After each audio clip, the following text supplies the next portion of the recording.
성도들 제2권 제33장 폭풍이 지나갈 때까지 바다에 떠가는 증기선. 1882년 성탄절을 하루 앞둔 날, 마오리족의 족장인 하레 테이마라는 뉴질랜드 케인브리지 근처 자신의 마을 옆에 있는 절벽 끄트머리에 섰다. 저 아래로 결연히 벼랑을 오르는 한 남자가 보였다.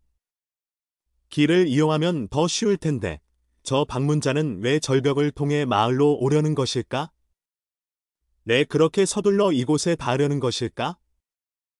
김이 할 말이라도 있는 것일까? 절벽을 오르는 그 방문자를 지켜보던 하레는 자신이 그를 알고 있다는 사실을 깨달았다. 몇 달 전 어느 날 밤에 사도 베드로가 흰옷을 입고 하레의 방에 나타난 일이 있었다. 그는 하레에게 한 남자가 예수 그리스도께서 지상에 계실 때 가르치셨던 것과 똑같은 복음을 가지고 마오리 사람들을 찾아오리라고 말했다. 그리고 베드로는 하레가 그 사람을 보면 알아볼 수 있으리라고 했다. 개신교와 가톨릭 선교사들은 1850년대까지 마오리 인구의 대부분을 기독교로 개종시켰고, 그래서 하레는 고대 그리스도의 교회에서 베드로가 맡았던 임무를 익히 알고 있었다. 또한 그는 시험과 계시가 존재한다고 믿었다. 마오리족은 하나님께 직접 인도받기 위해 자신들의 마타키테, 즉 선견자에게 의지했다. 마타키테와 부족 및 가문의 족장들은 기독교로 개종한 후에도 자신의 부족이나 가문을 위해 계속 시연을 보고 신성한 지침을 받았다. 사실 1년 전에 마오리족의 지도자들은 존경받는 마타키테인 파오라 테 포탕아로아에게 마오리족 사람들이 어느 교회에 속하는 것이 좋을지 물은 적이 있었다. 파오라는 사흘간 금식하고 기도한 후 그들이 들어갈 교회는 아직 그곳에 들어오지 않았다고 대답했다. 그는 그들이 속해야 할 교회가 1882년이나 1883년 즈음에 그곳에 들어오리라고 말했다. 하레는 자신이 본 시연에서 베드로가 말한 사람이 바로 지금 저 절벽을 오르고 있는 남자임을 깨닫고 어서 그가 전할 말을 듣고 싶었다. 하지만 절벽을 올라온 남자는 마을에 당도했을 때 기진맥진한 상태였고 하레는 그가 숨을 고르도록 기다려야 했다. 마침내 입을 연 그는 마오리어로 말을 했다. 윌리엄 맥도넬이라고 하는 그 사람은 예수 그리스도 후기 성도 교회의 선교사라고 했다. 그는 하레에게 종교적인 내용이 담긴 소책자 몇 부를 건네며 그리스도께서 살아 계셨을 때 가르치셨던 복음이 거기에 담겨 있다고 간증했다. 그 선교사는 또한 그리스도께서 베드로에게 당신이 승천하신 후에 복음을 선포하도록 위임하신 것도 언급했다. 하레는 말을 더 듣고 싶었지만 윌리엄은 길을 따라 마을로 출발했던 자신의 두 동반자를 빨리 찾고 싶어 했다. 윌리엄이 자리를 나서려는데 하레가 그의 외투 깃을 붙잡으며 말했다. 지금 여기서 복음에 대한 모든 것을 내게 말해 주시오. 윌리엄은 자신이 아는 모든 것을 이야기하기 시작했다. 말을 듣는 동안 하레는 윌리엄의 외투 깃을 손에서 놓지 않았다. 15분이 지났을 무렵 윌리엄은 동반자들을 발견했다. 선교부 회장인 윌리엄 브롬리와 토머스 콕스는 큰 길을 통해 마을에 들어와 있었다. 그는 허공에 대고 모자를 높이 흔들며 동반자들의 주의를 끌었고 하레는 마침내 그의 옷깃을 놓아 주었다. 그런 뒤 그들은 윌리엄의 통역을 빌려 그 지역의 마오리족 사람들을 만나고 싶다는 뜻을 하레에게 전했다. 하레는 그들에게 그날 저녁에 다시 오라고 하며 이렇게 말했다. 내 집에서 모임을 열어도 좋소. 그날 저녁 윌리엄 맥도넬은 브롬리 회장과 토머스 콕스와 함께 하레 테이마나의 집에 자리를 잡고 앉았다. 아일랜드에서 태어난 윌리엄은 뉴질랜드가 좋은 나라라고 하는 어느 선장의 말을 듣고 뉴질랜드로 이주해 온 이민자였다. 나중에 그는 마오리족이 사는 곳에서 몇 년을 지내며 그들의 언어도 배웠다. 그런 뒤 그는 뉴질랜드의 오클랜드라는 도시로 거주지를 옮겼고 그곳에서 1874년에 결혼을 하고 그 몇 년 뒤에 교회에 들어왔다. 뉴질랜드와 그 이웃에 있는 오스트레일리아에는 1850년대 초반 이래로 복음 선교사들이 들어와 있긴 했지만 뉴질랜드의 교회는 아직 규모가 작았다. 지난 30년 동안 130명 이상의 회원이 솔트레이크밸리로 집합하고자 그곳을 떠나면서 다른 여러 나라에서와 마찬가지로 뉴질랜드 지부들의 회원 수는 줄어들었다. 뉴질랜드의 회원들은 대부분 윌리엄처럼 유럽에서 온 이민자였다. 그러나 윌리엄이 침례받은 직후 뉴질랜드에 온 브롬리 회장은 제1회장 단제 2보좌로 새롭게 부름받은 조셉 F. 스미스의 요청에 따라 마오리 사람들에게 복음을 전해야 한다는 사명을 받고 왔다. 브롬리 회장은 마오리족에 보내기에 알맞은 사람들을 찾고자 기도했으며 윌리엄이 그중 한 사람이라는 느낌을 받았다. 윌리엄은 그로부터 6개월 뒤에 응아타키라는 남자에게 침례를 주었는데 그는 뉴질랜드에서 침례를 받아들인 첫 번째 마오리족이 되었다. 선교사들은 하레의 집에서 마오리 사람들과 둘러앉아 조셉 F. 스미스가 부여한 임무를 수행했다. 브롬리 회장이 영어 성경에서 한 구절을 읽으면 윌리엄이 마오리어 성경에서 같은 부분을 찾아 다른 사람에게 건넨 뒤 그 부분을 읽어달라고 부탁하는 방식이었다. 부족민들은 선교사들의 이야기를 귀 기울여 들었고 윌리엄은 그들에게 이튿날 저녁에 다시 오겠다고 말했다. 선교사들이 집을 나서기 전 하레는 자신의 딸 메리가 있는 곳으로 윌리엄을 데려갔다. 메리는 몇 주째 병상에 누워 있었는데 의사들은 메리의 죽음이 시간 문제라는 진단을 내렸다고 했다. 조금 전 윌리엄은 하나님의 신권을 지닌 장로는 병 고침의 축복을 행할 수 있다고 가르쳤고 하레는 그들에게 자신의 딸을 축복해 줄 수 있는지 물었다. 메리는 금방이라도 숨을 거둘 듯한 모습이었다. 윌리엄과 브롬리 회장. 토머스는 메리 곁에서 무릎을 꿇고 그녀의 머리에 손을 얹었다. 선한 영이 방을 감쌌고 토머스는 메리가 생명력을 얻도록 축복했다. 그날 밤 윌리엄은 잠을 이룰 수가 없었다. 그는 메리가 치유될 수 있다는 신앙이 있었다. 그러나 그것이 하나님의 뜻이 아니라면 어떻게 해야 할까? 만일 메리가 죽으면 그 일은 하레와 마오리 사람들의 신앙에 어떤 영향을 미칠 것인가? 윌리엄은 동이 트기 무섭게 하레의 집으로 향했다. 멀리서 마을의 여인 하나가 이쪽으로 다가오는 것이 보였다. 그녀는 윌리엄과 마주하자 그를 번쩍 안아 올렸다. 그러더니 그의 손을 잡고 하레의 집으로 끌고 갔다. 메리는 어떤가요? 윌리엄이 물었다. 여인이 말했다. 아주 좋아요. 윌리엄이 집에 들어서자 메리는 침상에 앉아 방을 둘러보고 있었다. 메리와 악수를 한 윌리엄은 메리의 어머니에게 메리가 먹을 수 있게 딸기를 조금 가져다 달라고 했다. 그날 저녁 하레와 그의 아내 파레는 마을 주민 한 사람과 함께 침례를 받았다. 무리와 함께 와이카토강으로 간 윌리엄은 물살을 헤치고 들어가 오른손을 직각으로 들어 올린 뒤 세 사람에게 각각 침례를 집행했다. 침례가 끝난 후 그는 오클랜드의 집으로 돌아갔고 토머스 콕스와 그의 아내 헤나는 케임브리지에 남아 계속하여 마오리 사람들에게 성역을 베풀었다. 그리고 두 달이 지난 1883년 2월 25일 교회의 첫 번째 마오리 지부가 조직되었다. 침례를 받은 아나 윗소는 시온에 집합하라는 주님의 부름에 어서 빨리 응하고 싶었다. 아나에게 복음을 가르쳤던 선교사 중 한 명인 안톤 스칸키는 자주 편지를 보내어 그녀와 그녀의 어린 아들들이 유타에 있는 자신과 다른 스칸디나비아 성도들에게 합류하도록 권유했다. 넨타이의 성전과 비슷한 규모와 외양의 성전이 완공되어 가고 있는 유타 로건으로 이주해서 살던 안톤은 아나가 노르웨이를 떠나고 싶어 하는 마음을 이해했다. 그는 아나에게 편지로 다음과 같이 확신을 주었다. 자매님의 유익을 위하여 모든 것이 함께 역사할 겁니다. 하나님은 자매님과 자매님의 어린 아들들을 잊지 않으실 겁니다. 유타로 가고 싶은 마음이 강해질수록 아나는 고향이 그리워질 거라는 생각도 함께 들었다. 이곳에는 고인이 된 남편이 묻혀 있었고 그녀는 이곳의 교회 회원들을 깊이 사랑했다.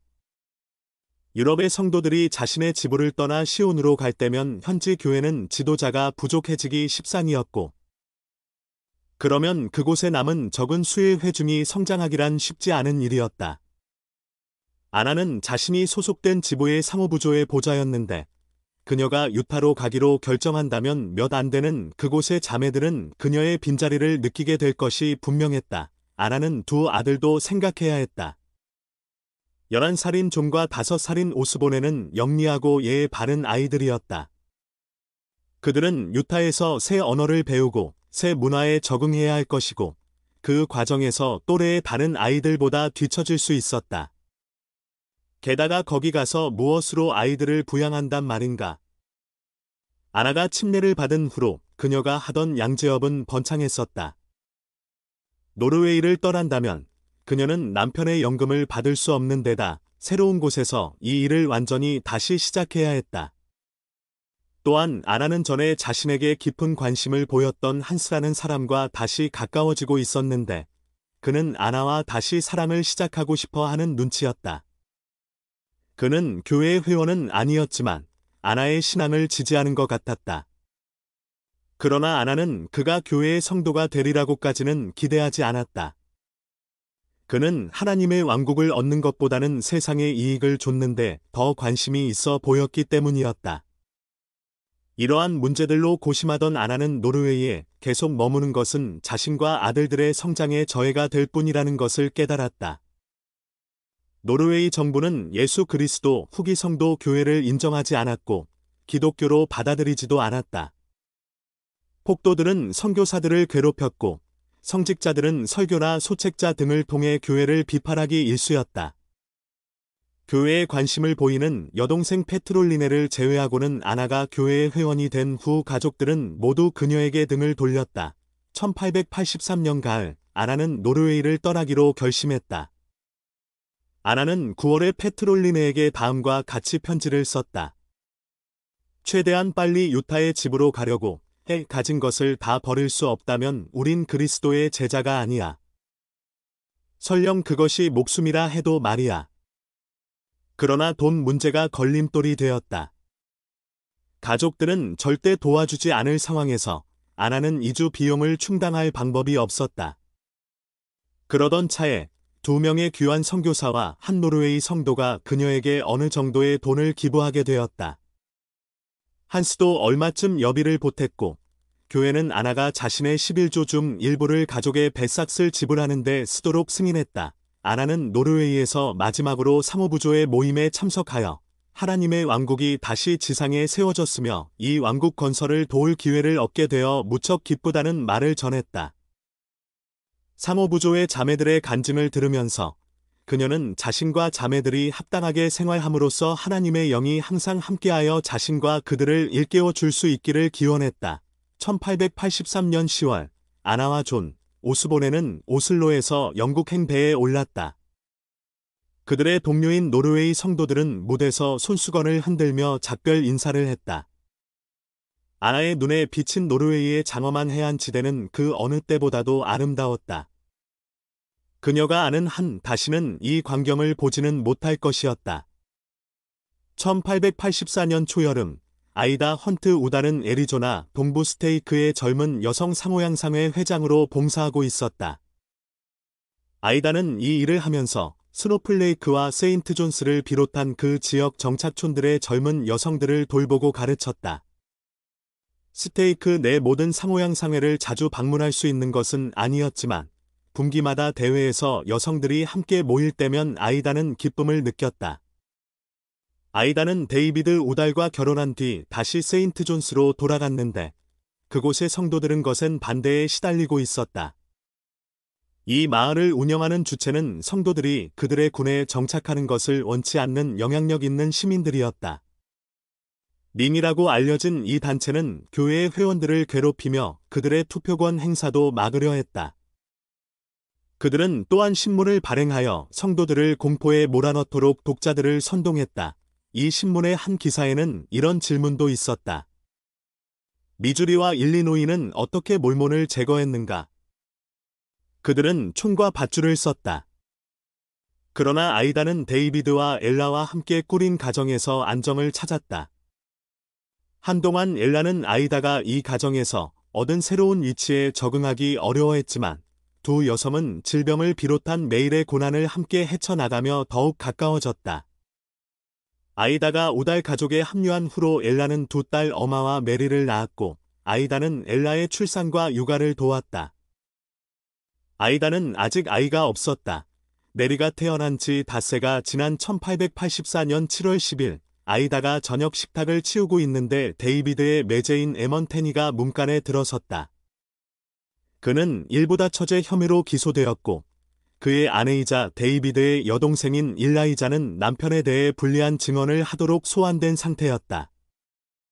일라이자는 법에 따라 남편의 재판에서 핵심 증인이 되는 대신 보안관들을 피해 은신하기로 결정했다. 다음은 당신일지도 몰라요. 에먼은 아이다에게 주의를 주며 말했다. 세인트 존스의 감독이자 일부다 철원자로 알려진 아이다의 남편 데이비드는 가장 주요한 기소 대상이 될 터였다. 보안관이 소환장을 들고 와서 아이다를 붙잡으면 그녀는 법정에서 데이비드에게 불리한 증언을 해야만 할 것이다. 에르먼즈 법에 따라 그는 불법 동거 혐의로 $300의 벌금형과 6개월 이하의 징역형을 선고받을 수도 있었다. 일부다 처제에 대한 처벌은 더 가혹했다. 만일 유죄 판결을 받는다면 데이비드는 $500의 벌금형에 5년 이하의 징역형을 받을 수도 있었다.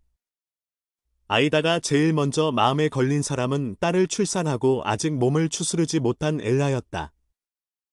엘라는 아직 아이다의 도움이 필요했고 아이다는 엘라를 두고 떠나고 싶지 않았다. 그러나 그녀가 집에 머무른다면 가족들이 더 위험해질 뿐이었다. 아이다는 황급히 머리에 쇼를 두르고 조용히 집을 빠져나갔다. 일라이자를 비롯한 여성들은 보안관을 피해 이웃에 숨어 있었고 아이다도 그들과 합류했다. 그들은 대부분 선택의 여지 없이 다른 사람의 손에 어린 자식들을 맡기고 나와 있었다. 여성들은 매일 바깥을 주시했으며 그러다 낯선 사람이 집 근처로 다가오면 얼른 침대 밑이나 커튼 뒤로 몸을 숨겼다. 아이다가 이웃에서 지낸 지 엿새가 지났을 무렵 한 동료가 그녀와 여성들을 은밀히 스노플레이크로 옮겨주겠다고 제안했다. 아이다는 마을을 떠나기 전에 집으로 돌아가 재빨리 여행에 필요한 몇 가지 물건을 챙겼다. 엘라와 아이들에게 작별을 고하는 동안 그녀는 아주 오랜 시간이 지난 후에야 그들을 다시 볼 수 있으리라는 생각이 들었다. 스노플레이크에 도착한 직후 아이다는 젊은 여성 조직에서 말씀을 전하게 되었다. 그녀의 머릿속에는 아직도 세인트 존스에서의 시련이 생생했다. 아이다는 이렇게 간증했다. 복음을 위해 박해를 겪는 사람은 좀처럼 기대하기 힘든 평안과 만족을 얻게 됩니다. 이 교회에서 아무 시련 없이 그저 순조롭게 생활하리라고 기대해서는 안 됩니다. 우리는 분명 위험에 처하며 살아갈 것입니다. 여름이 끝나 갈 무렵 유타준주에서는 에드먼즈 법에 따라 몇몇 성도가 체포되었지만 기소되어 수감된 사람은 아직 없었다. 체포된 성도 중에는 너저 클로슨도 있었는데 그는 5년 전에 자신의 선교사 동반자인 조셉 스탠딩이 살해되던 순간을 목격한 사람이었다. 너저는 두 아내를 두었으며 그들의 이름은 플로렌스 디누디와 리디아 스펜서였다. 너저가 체포되자 리디아는 자취를 감췄고 그렇게 이 기소건은 핵심 증인이 없어진 상황이었다. 너저의 재판은 10월에 시작되었다. 존 테일러 회장을 비롯한 후기 성도 증인들은 공판에서 최대한 법정에 협력하지 않으려고 노력했다. 검사들이 선지자에게 교회에서 행해진 결혼 기록의 소재를 묻자 그는 모호한 답변을 내놓았다. 한 변호사는 그에게 이렇게 물었다.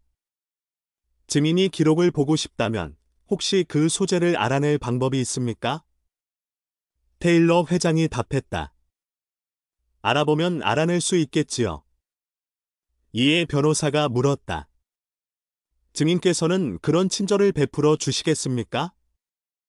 선지자는 쓴웃음을 지으며 말했다. 글쎄요, 저는 그렇게 할 만큼 친절하지 않습니다. 그러자 법정에서는 실소가 터져 나왔다. 일주일 동안 그와 유사한 증언들이 계속되면서 12명으로 구성된 배심원단은 이 소송에 대한 결론을 내리지 못했고 판사는 재판을 중단했다. 그러나 같은 날 밤 한 보안관보가 리디아 클로슨의 행적을 추적하여 법정에서 너저에 대해 증언하도록 그녀를 소환했다. 곧 새로운 공판이 시작되었다. 검사는 이전 공판에 나왔던 몇몇 증인들의 증언을 들어본 뒤 리디아를 증인석에 세웠다. 리디아는 창백했지만 결의만큼은 굳건해 보였다.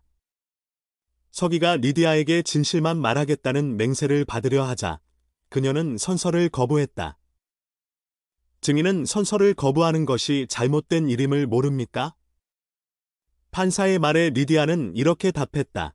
그럴 수도 있겠군요. 증인은 수감될 수도 있습니다. 뜻대로 하십시오. 자신의 경고에도 리디아가 이렇게 나오자 판사는 이렇게 말했다. 정부에 반하는 행위를 할 시에는 엄중한 책임이 따를 것입니다. 그런 뒤 판사는 리디아를 보안관에게 넘기고 재판을 중단했다. 그날 밤, 교도소로 이송된 리디아는 너저에게 전가를 받았다. 너저는 자신에게 불리한 증언을 하라고 간청했다. 리디아는 임신 중이었고 법정에 협조하지 않으면 그녀는 결국 집과 가족들로부터 수백 킬로미터 떨어진 연방교도소에서 아기를 낳아야 할 것이었다. 이튿날 아침 보안관은 리디아를 데리고 사람들이 운집한 법정으로 갔고 검사들은 그녀를 다시 증인석에 세웠다. 서기가 선서를 진행하자 이번에는 리디아도 거부하지 않았다. 이어서 검사가 그녀에게 결혼을 했느냐고 물었다. 리디아는 기어들어 가는 목소리로 그렇다고 답했다. 검사는 추궁하듯 물었다. 누구와 결혼했습니까? 너저 클로슨입니다. 리디아가 대답했다. 배심원단이 유죄 판결을 내리는 데는 20분도 채 걸리지 않았다. 에드먼즈 법이 발효된 뒤 내려진 첫 번째 유죄 판결이었다. 9일 뒤 너저는 판결을 앞두고 재판정에 나왔다. 판사는 너저에게 판결을 듣기 전에 할 말이 있느냐고 물었다. 내 조국의 법이 하나님의 법과 갈등을 일으켜야 한다는 것이 유감스럽습니다만 그럴 때마다 저는 예외 없이 하나님의 법을 택할 것입니다. 판사는 의자 깊숙이 몸을 밀어 넣어 앉았다. 그는 관대한 판결을 내릴 마음이었으나 나이도 어린 사람이 보란듯이 저항하는 모습을 보고 생각을 바꾸었다. 판사는 근엄한 얼굴로 일부다 처제의 혐의에 대해서는 4년의 징역형과 $500의 벌금형을, 불법 동거 혐의에 대해서는 $300의 벌금형을 선고했다. 법정에는 침묵이 감돌았다. 보안관은 너저를 바깥으로 안내하여 친구와 친척들에게 인사할 시간을 준 뒤 그를 교도소로 데려갔다. 너저는 준주에서 가장 흉악한 범죄를 저지른 10명가량의 사람들과 함께 감옥에서의 첫 밤을 보냈다. 그해 겨울, 유타 준주 곳곳의 정착지에서는 보안관들이 성도들의 집집을 다니며 성도들을 끊임없이 괴롭혔다. 그들은 복수결혼을 시행하는 가족들이 방심하는 틈을 타서 그들을 잡아들이고자 했다. 법집행관들이 밤낮으로 집을 뒤지고 어린아이들을 침대에서 끌어내리는 광경을 부모들은 겁에 질린 눈으로 바라보았다. 어떤 보안관들은 창문을 통해 몰래 집 안으로 들어가기도 하고 문을 부수겠다고 위협하기도 했다. 복수결혼을 한 여성을 발견하여 그녀가 남편에 대해 증언하기를 거부하면 그들은 그 여성을 체포할 수도 있었다. 존 테일러는 계속해서 종교의 가르침대로 생활하도록 성도들을 격려하고 싶었으나 그런 마음이 큰 만큼 가정이 붕괴되는 성도들의 상황을 모를 리 없었고 그들의 복지에 책임을 느꼈다.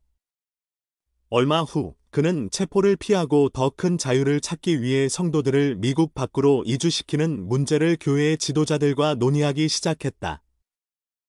1885년 1월 존 테일러 회장은 조셉 F. 스미스와 몇몇 사도들, 그리고 믿을 만한 친구들과 함께 멕시코 바로 북쪽의 애리조나 준주에 사는 성도들을 방문하고자 솔트레이크 시티를 나섰다. 그곳에서는 많은 성도들이 두려움에 떨며 생활하고 있었으며 그 중에는 이미 보안관을 피해 멕시코로 달아난 이들도 있었다. 존과 조셉, 그리고 그들의 동반자들은 혹시 더 많은 성도가 멕시코에서 피난처를 찾을 수 있을지 직접 확인하고자 국경을 넘어서 멕시코로 갔다. 멕시코로 간 그들은 정착촌에 공급할 물이 충분히 흐르는 곳 근처에서 괜찮아 보이는 장소 몇 곳을 찾아냈다. 며칠 뒤 일행과 함께 애리조나로 돌아간 존은 그들과 함께 다음에 할 일을 논의했다. 그들은 결국 멕시코의 치와와주의 땅을 사서 정착촌들을 건설하기로 뜻을 모았다. 존은 몇몇 형제에게 기금 마련을 시작해 달라고 부탁한 후 일행과 함께 기차를 타고 샌프란시스코로 갔다. 존은 샌프란시스코에 도착한 후 조지 큐캐넌에게서 급한 전보 한 통을 받았다. 조지는 유타의 반대 세력이 활발히 움직이고 있으며 그들이 제1회장단을 체포하기 위한 계획을 세웠다고 경고했다. 몇몇 사람은 위험한 상황이 지나갈 때까지 존이 캘리포니아에 머물러야 한다고 주장했다. 어떻게 해야 할지 확신이 서지 않았던 선지자는 기도로 인도를 구했다. 그런 후 그는 자신이 솔트레이크 시티로 돌아갈 것이며 조셉 F. 스미스가 하와이에서 다시 한번 선교 사업을 하도록 보내겠다고 발표했다. 유타로 돌아가면 존을 비롯한 형제들이 체포를 피할 수 없을 것이라며 반대하는 이도 있었지만 존의 생각은 확고했다. 그가 있어야 할 곳은 유타였다. 며칠 뒤 집에 도착한 존은 교회 지도자들을 소집하여 특별 평의회를 열었다. 그 자리에서 그는 멕시코의 땅을 매입할 것이라고 말하며 자신은 피신하여 체포를 피하겠다는 뜻을 전했다. 존은 성도들에게 기소를 피하기 위해 폭력을 제외하고 할 수 있는 모든 것을 다하도록 권고했다. 이제 그 역시 그렇게 할 생각이었다. 일요일이 돌아오자 존은 체포될 위험을 감수하고 회당에서 성도들에게 공개적으로 말씀을 전했다. 그는 성도들에게 그들이 전에도 반대에 부딪힌 적이 있음을 일깨워 주었다. 그리고 이렇게 공고했다. 메토깃을 여미고 단추를 단단히 잠그십시오. 그리고 폭풍이 지나갈 때까지 추위를 피하십시오. 다른 폭풍들이 그랬듯이 이번 폭풍도 결국 지나갈 것입니다. 존은 있는 힘껏 성도들을 격려한 뒤 회당을 나와 마차에 오른 뒤 밤의 어둠 속으로 사라졌다.